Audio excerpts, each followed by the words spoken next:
Well, welcome to Let's Wine About It, the first and only podcast dedicated to talking about brands, how to build a brand with wine. And I have the privilege to welcome to this first inaugural podcast my very good friend, Patsy Linares. Patsy is the founder of the PIL Group, and our audience has to know more about the PIL Group. But before we get started, Patsy, what are we drinking this afternoon? Well, thank you so much, Andrea, for having me here. I'm so excited, and especially like branding, wine. How wonderful is this? And we can whine about it too, which is great. That's right.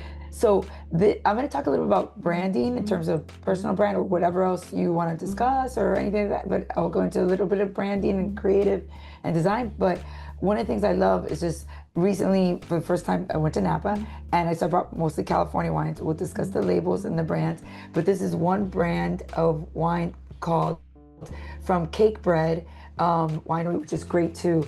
If you've been to Napa, it's a fabulous winery.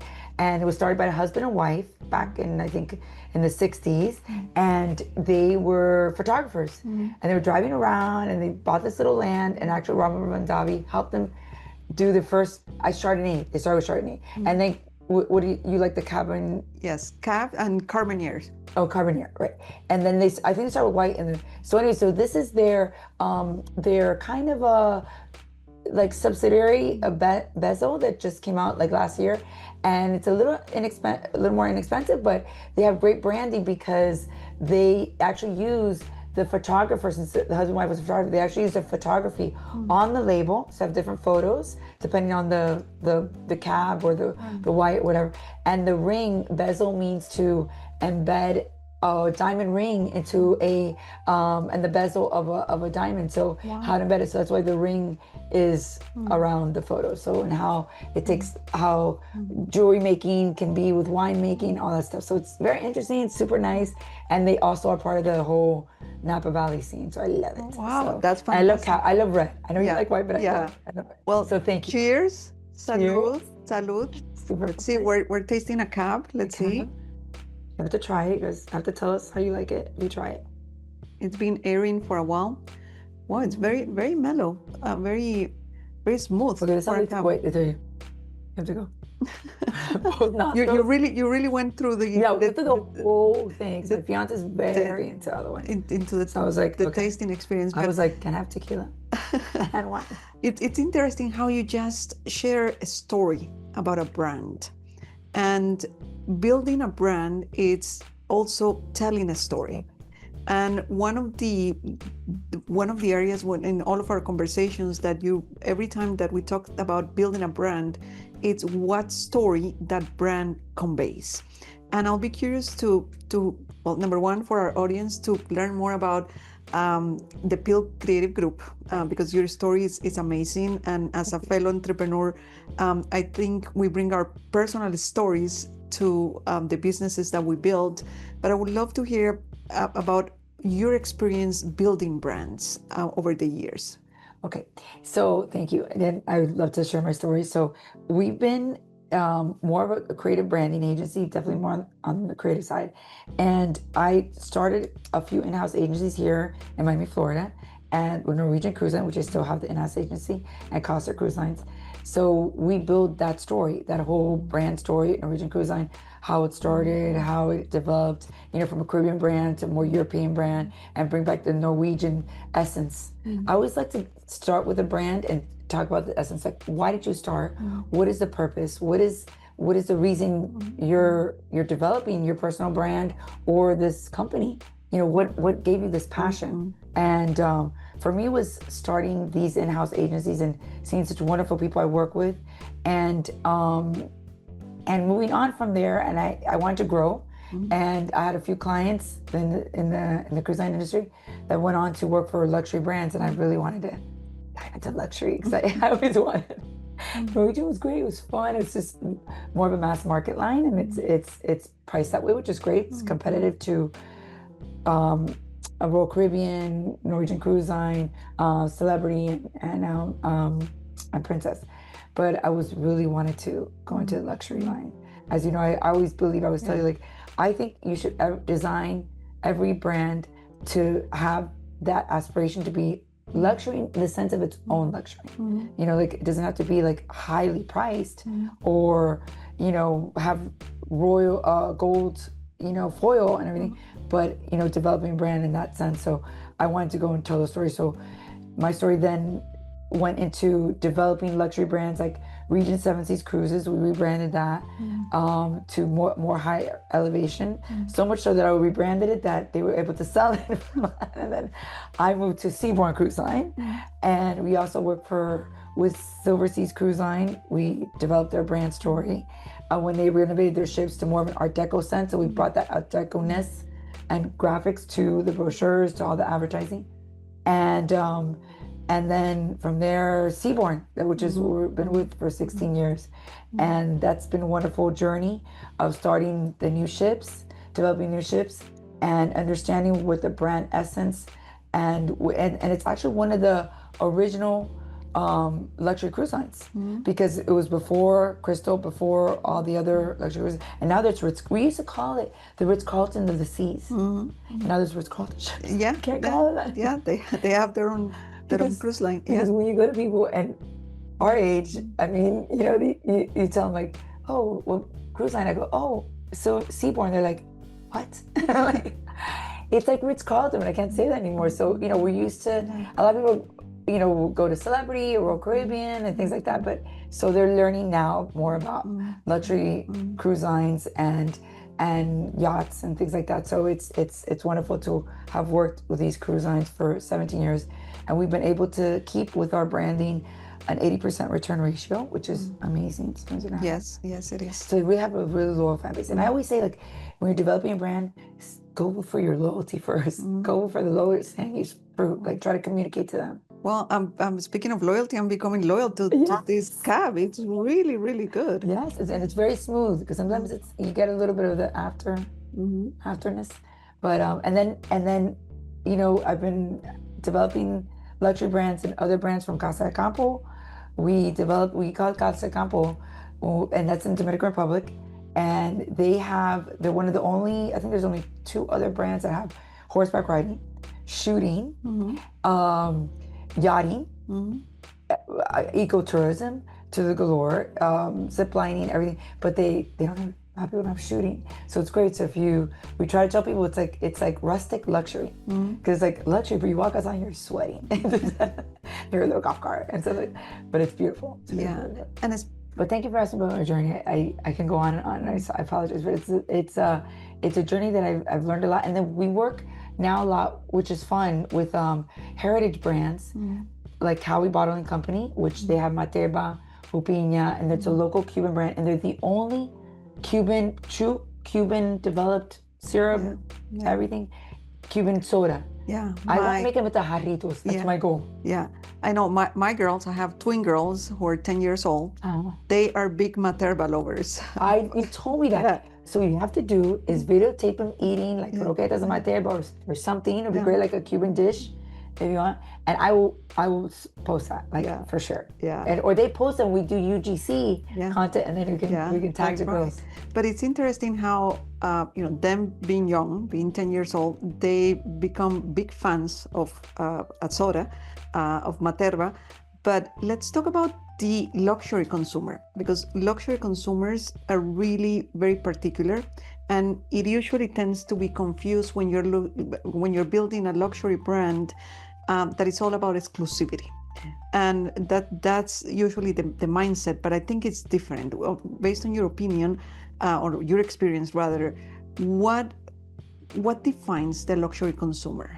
I think what defines the luxury consumer is like, it's aspirational. It's when, I mean, there's so many things, like I even go to like there's so many things, like especially luxury brands as far as retail is concerned, fashion, because when we do luxury product, when we do work with luxury brands, let's say cruise lines. I don't look at a lot of the other cruise lines. I'll look at luxury, like retail, luxury brands like Gucci to Dior to Sandros is another one I just looked at. I always say this one, Loewe, the Spanish brand that had a British creative director. So I'll look at retail because it's always fashion. guess what? It's always up a year ahead. Yes. So you got to look at fashion to see how far ahead they are, what colors they're using, what's the graphics design. But it's that feeling you get when you, even if it's the smallest luxury thing, that one little Tiffany bracelet or that Yerman thing, it's how you feel from the smallest detail to being in a beautiful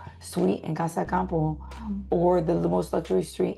It's I feel like it's an aspirational feeling. It's a feeling of, that you feel like you've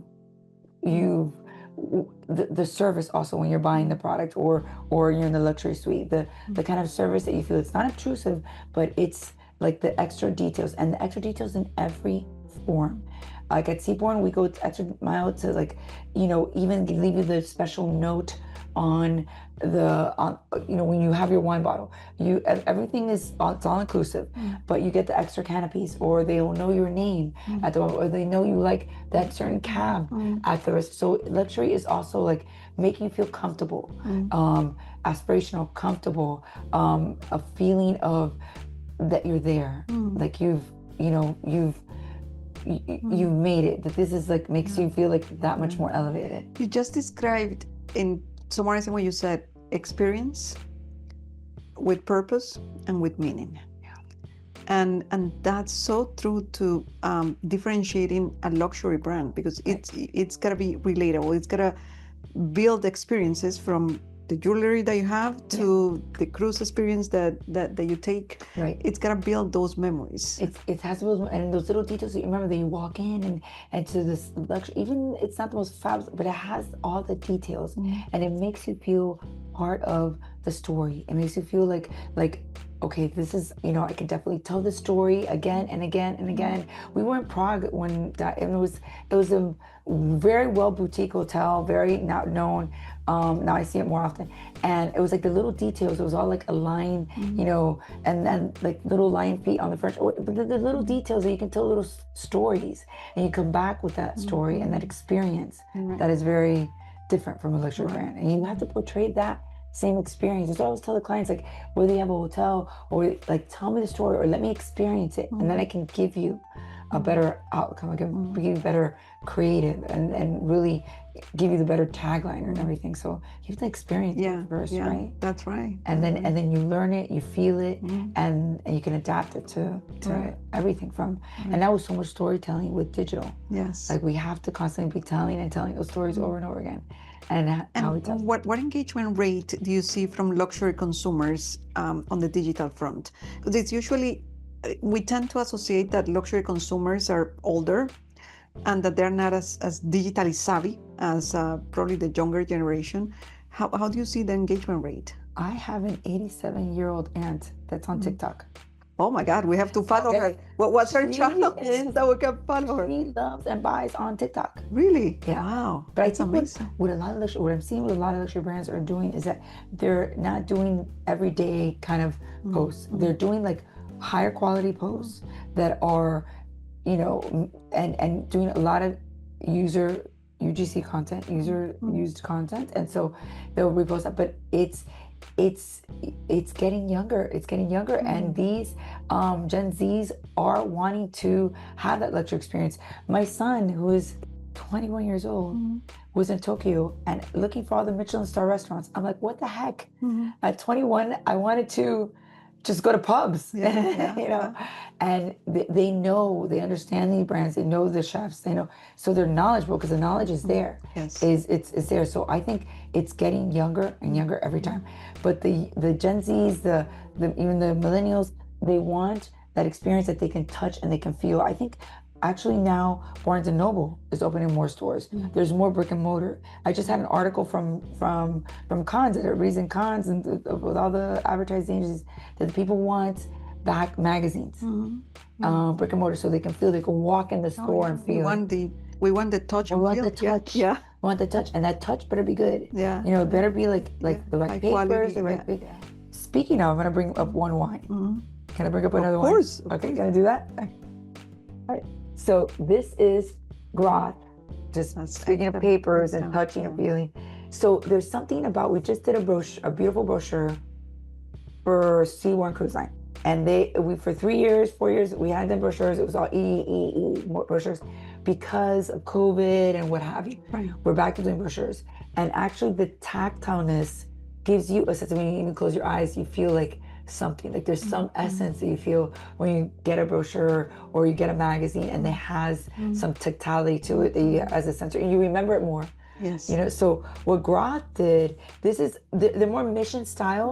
I think you have Mexican, Latin roots. Right. And so this is the actual building in Napa. And they drew it and it's been drawn like this. They've added to it and the vineyard, but they don't change the paper. It's a linen texture.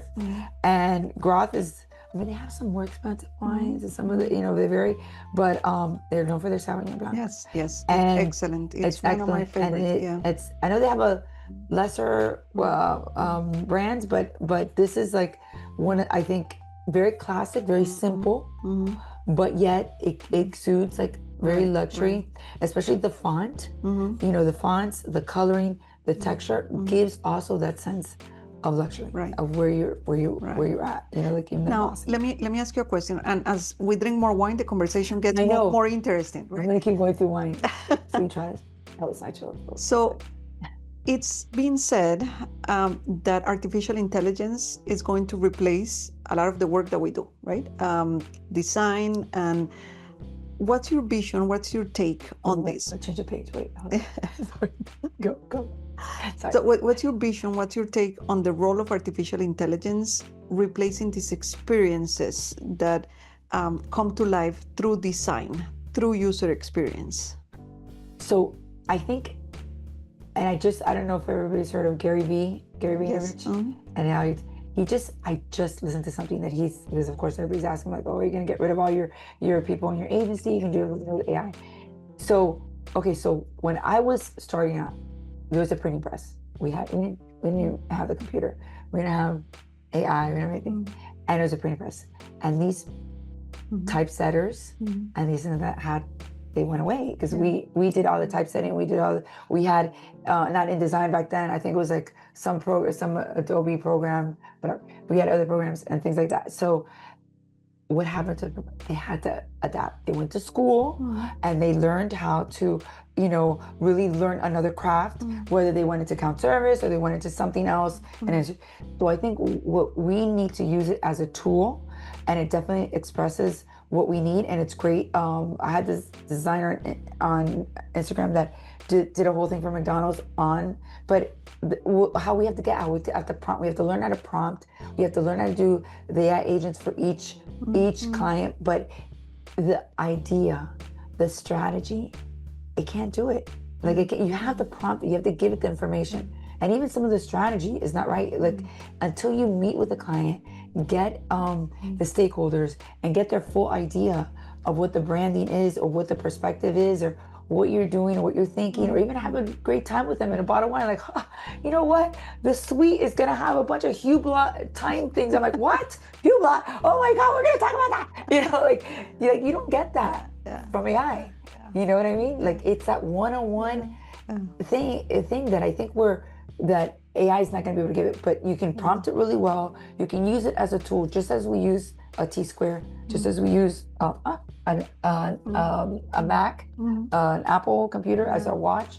I think it's definitely there. Now, is it going to save us a lot of time? Yes. Are we going to have to adapt? Yes. We have to learn it. We have to understand it. And we have to keep adapting to it. I'm just learning how to do an agent. Like, what is that? AI agent? Yeah. You know? Well, I think the day that AI does my laundry, my dishes. Yes.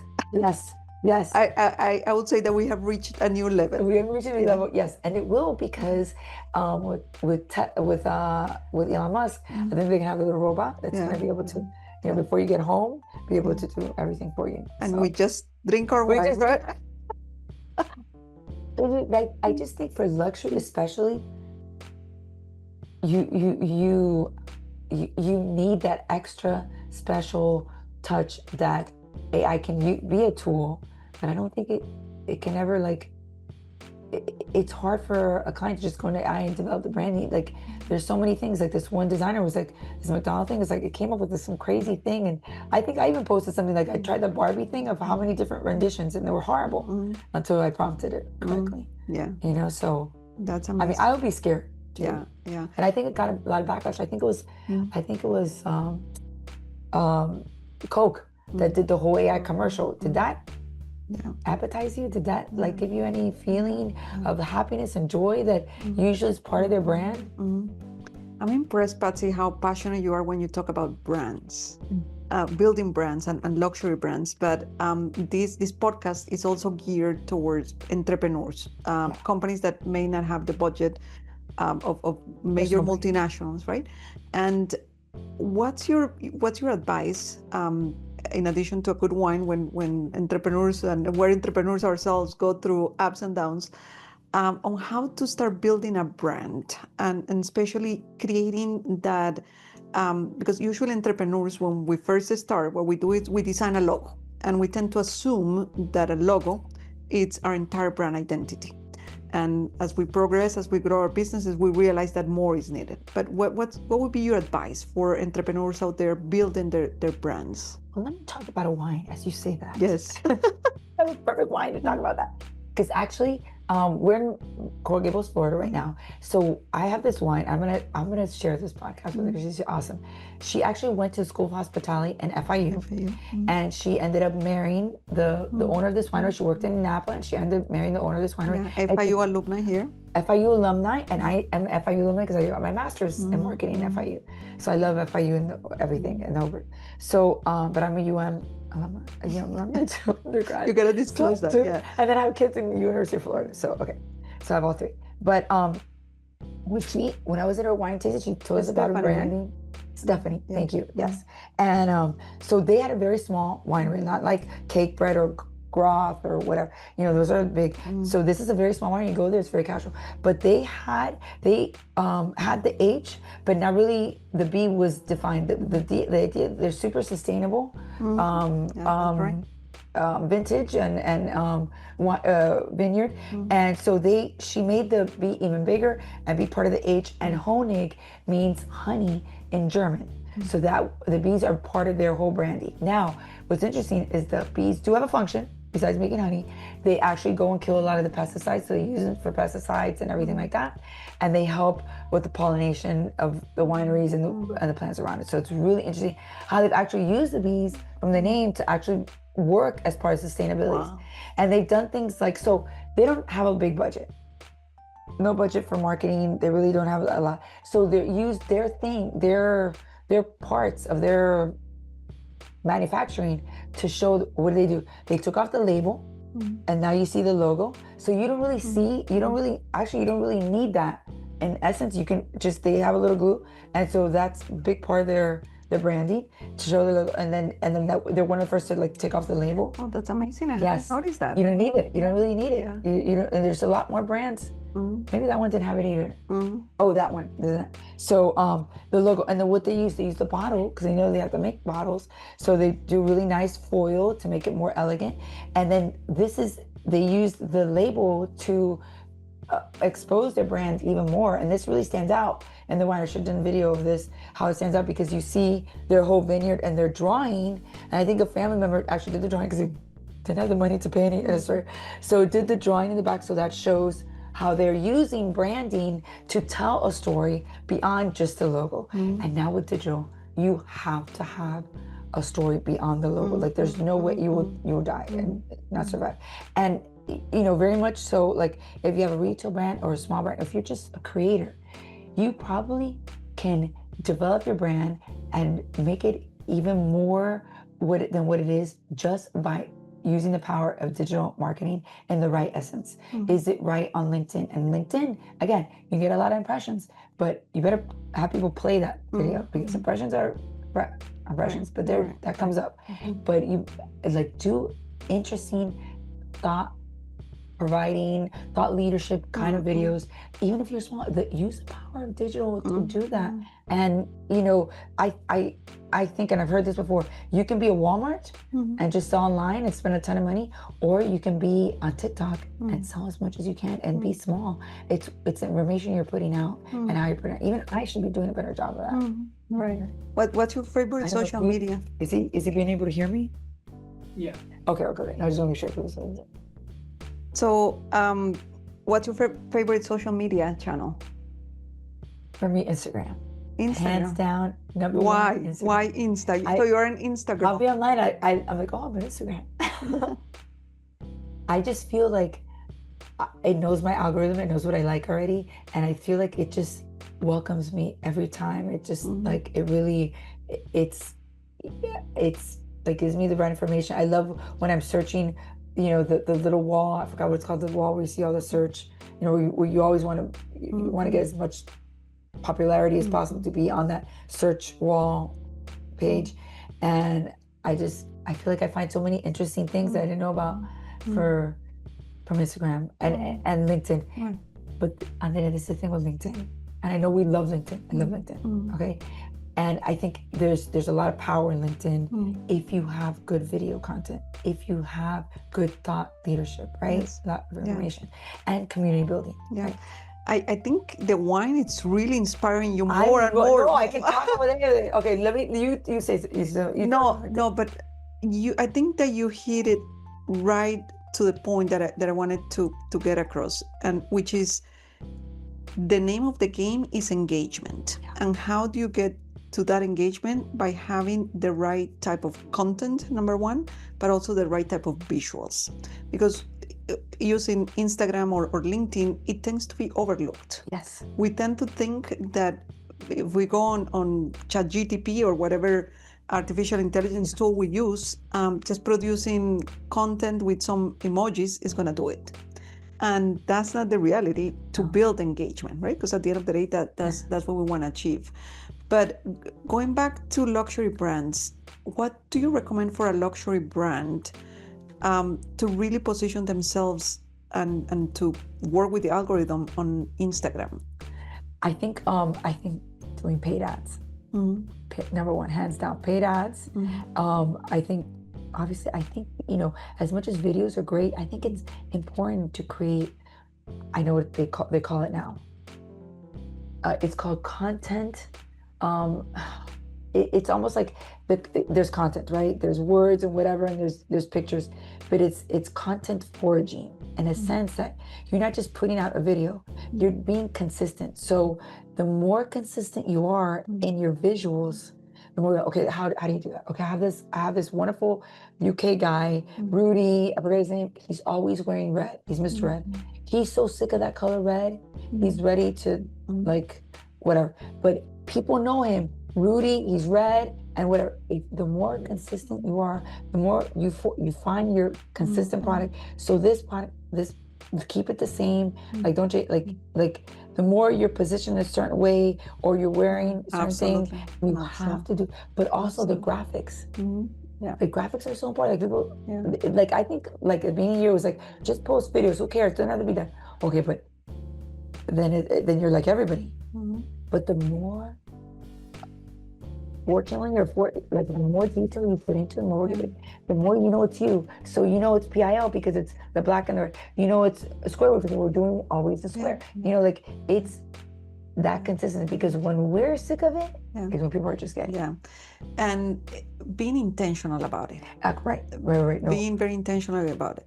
Right. For example, in my own personal case, a relatable story, you will never see me underdressed.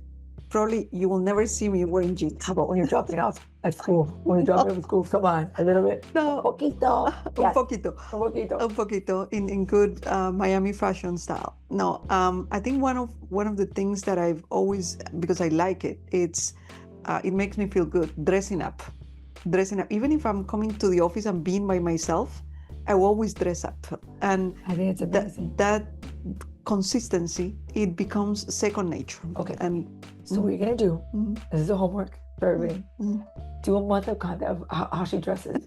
I want a whole video edited of Andrea's attire, ensemble, Yeah. cuteness, or whatever. Or like we can think of a thing, and every month you show. I think that'd be a great content Yeah. because people want to see you. Yeah. You see how we creative, we become over wine. I know, I love it.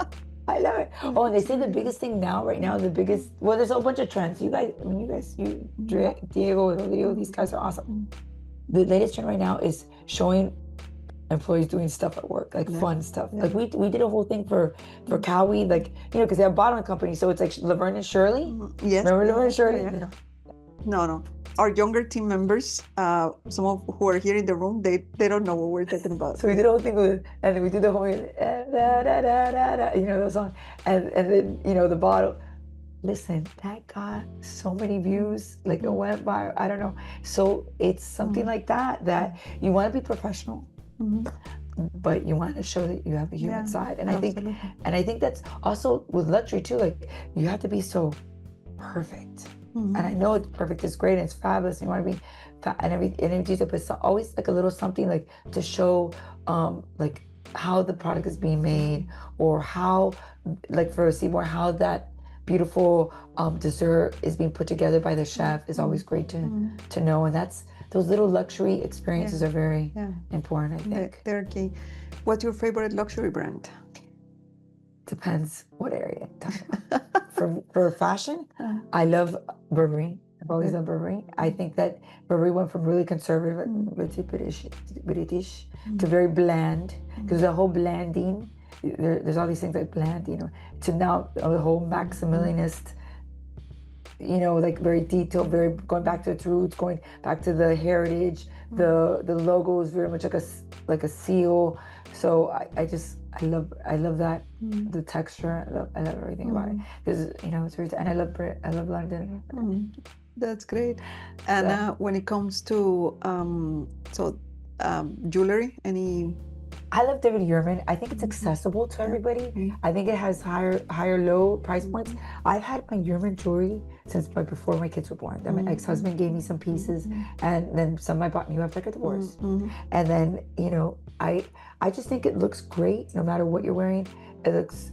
I just think it's like it resonates with me. And this is like not an expensive piece. If you get the all silver one, I mean, it's something that you can do, and it's, so I think it's accessible luxury.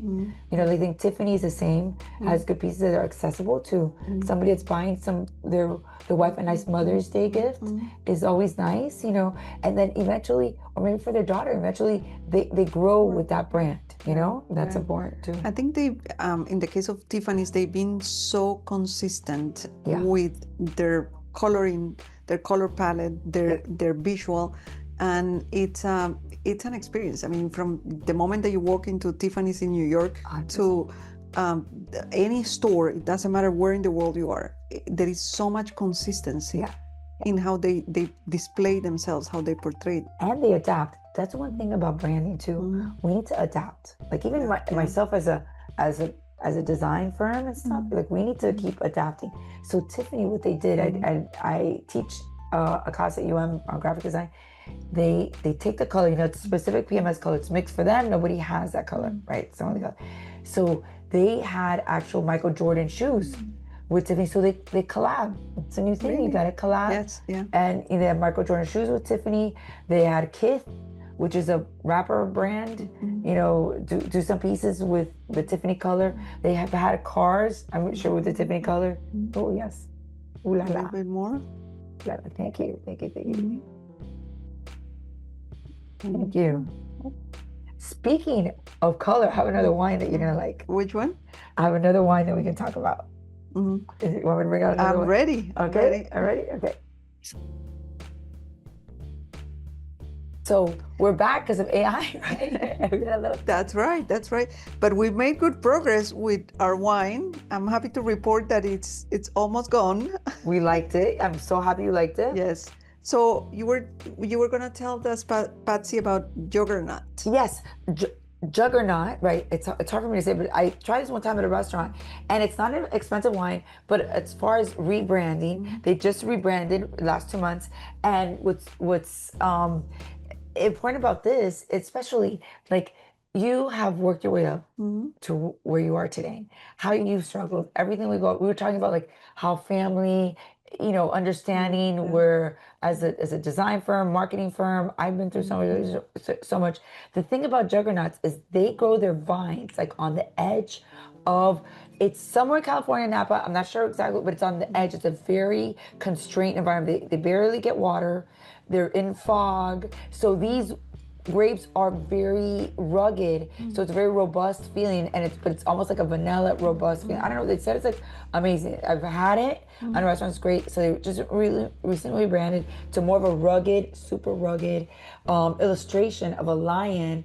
So everything's like their Chardonnay or Sauvignon Blanc is more like of another animal of some sort. It's very rugged how these grapes have survived. We have survived a lot. I've been in business for 25 years. You're going on what now? 18. 18. 18. So, and we've come to fruition. We need to rebrand it to something like we made it. But that's amazing. This has been so much fun, Patsy, and thank you for being our first guest. And I'm so excited. we have a big blessing by having you here. But Thank you. I would love to hear, as closing, what has been the most rewarding moment of your journey building your business and the most challenging moment? I think the most challenging one was when it actually all came aligned personally. Like I had 2 cruise line brands and they didn't want to let go of us. So I had to work 2 different teams with the 2 cruise line brands, and they're both luxury. Actually, one was Canard Cruises, which is transatlantic, so it was different. And the other one was Regent, which is luxury, but they loved us so much, whatever. And I just had my second child. Wow. And I would be on photo shoots and in Monaco or somewhere that goes to Mediterranean, fabulous. And I'm like on the phone with her, like, I cry for you. You have to do it, but you have such a passion for what you do. You kind of like move that aside, and at the end, she's a 21-year-old now, understanding how hard we worked, and very promising. So and the company's sustained, and the clients, we longevity and stuff with a lot of these clients. That's great. And for all the new moms out there, we have been there. Yeah. It can be done. I am a mother myself of twin girls, and well, I got 3, but twin girls, and having twins, 2 at the same time, it's not easy, especially when they're little. And the most rewarding moment, Patsy?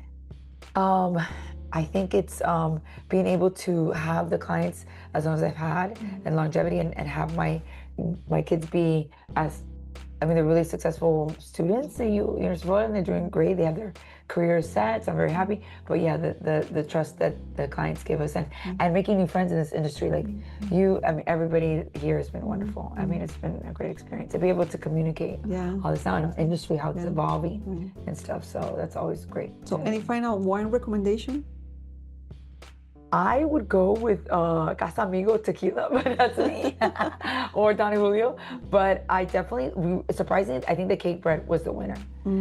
That's a great wine. It was absolutely fabulous, fabulous. Right. And for anyone who wants to be on our podcast, we had a lot of fun over wine, over excellent wine. And we're gonna start a new tradition now. We're gonna ask Patsy to sign the cork, so they will have your signature, and we're going to collect all of them. And we really invite you to follow us on, we're a new podcast, but we, as you can see, we're having a lot of fun, having good conversation, talking about building brands, the power of branding. So it's really important for us to connect, to keep in touch, and to really be able to establish these meaningful connections, because at the end of the day, it's all about connections and being able to whine about it. And they learn too, because we're giving some hints of what they can do also as well. So that was really good too. So we look forward to your signature. Okay, I'm going to put just. So this was an excellent. I'm just going to put PIL. 2022 Paso Robles. See, we want, at least we learned a PIL. Yes, PIL Group. Patsy, cheers. Thank you. Salud. Thank you. I already drank all my cheers anyways. Yes. Thank you so much. Thank you for having me. Thank you so much, everybody that's helped get this through. And it will be fabulous editing. I know it. All right. Thank you.